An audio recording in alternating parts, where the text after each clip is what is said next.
Facebook থেকেই রাজনীতির মাঠ, সবখানে এখন একটাই ইস্যু, আর সেটি ক্যান্টনমেন্ট নিয়ে জাতীয় নাগরিক পার্টির মুখ্য সংগঠক হাসনাত আবদুল্লাহর একটি ফেসবুক পোস্ট।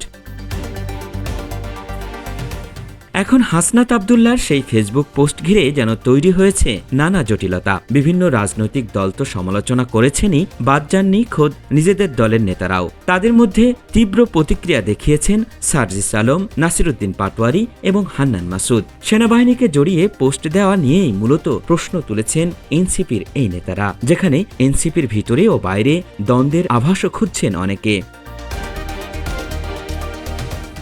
হাসনাত আবদুল্লাহর এমন বক্তব্যে কি তাহলে চাপে পড়েছে জাতীয় নাগরিক পার্টি? ঠিক এমন শিরোনামেই সংবাদ প্রকাশ করেছে বিবিসি বাংলা। এই প্রতিবেদনে তুলে ধরা হয়েছে হাসনাতের বক্তব্যের জের ধরে নাগরিক পার্টির অন্য নেতাদের অভিমত ভিন্ন কেন। তাহলে হাসনাত কি মিথ্যা কিছু বলেছেন? হাসনাত আবদুল্লাহ অভিযোগ করেছিলেন, ক্যান্টনমেন্ট থেকে আওয়ামী লীগ পুনর্বাসনের পরিকল্পনা চলছে।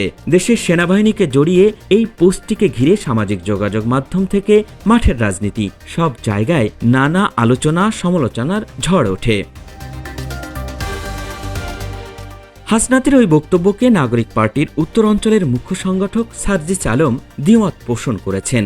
দলটির অন্যতম নেতা নাসিরুদ্দিন পাটোয়ারিও বলেছেন, শিষ্টাচার বহির্ভূত কাজ করেছেন হাসনাত আবদুল্লাহ। তবে হাসনাত আবদুল্লাহ গণমাধ্যমকে বলেছেন, তিনি তার অবস্থানে ঠিক আছেন।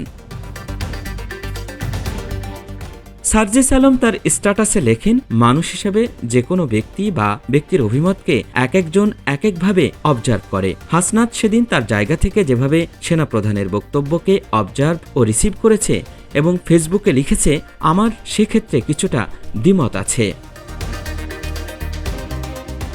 সার্জিস আলম বলেন, গত 11 মার্চ ঢাকা সেনানিবাসে সেনাপ্রধানের সাথে সেই আলোচনায় তিনিও ছিলেন। সেদিনের বৈঠকে সেনাপ্রধান আওয়ামী লীগের রাজনীতি ও নির্বাচন প্রসঙ্গে কোনো প্রস্তাব দেননি, শুধুমাত্র অভিমত দিয়েছেন বলে দাবি করেছেন সার্জিস আলম। তবে সার্জিস আলমের এমন দাবি অস্বীকার করেছেন হাসনাত আবদুল্লাহ, যেটি বিবিসি বাংলার প্রতিবেদনে উঠে এসেছে।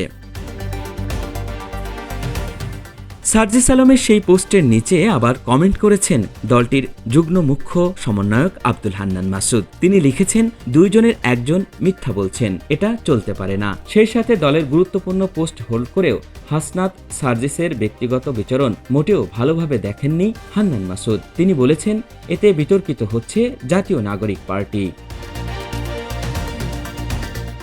বিবিসি বাংলার প্রতিবেদককে অবশ্য হাসনাত আবদুল্লাহ জানিয়েছেন, আওয়ামী লীগকে তারা নির্বাচনে আনতে চেয়েছে, আমি সেটি নিয়েই প্রতিবাদ জানিয়েছি। তবে হঠাৎ কেন এই ইস্যুতে নতুন দলের মধ্যে পাল্টাপাল্টি অবস্থান তৈরি হলো, এমন প্রশ্নও উঠেছে। দলটি চাপের মুখে পড়েছে কিনা, এমন আলোচনাও চলছে নানা মহলে। গত 28 ফেব্রুয়ারি গণ অভ্যুত্থানে নেতৃত্ব দেওয়া শিক্ষার্থীদের নিয়ে রাজনৈতিক দল হিসেবে আত্মপ্রকাশ করে জাতীয় নাগরিক পার্টি।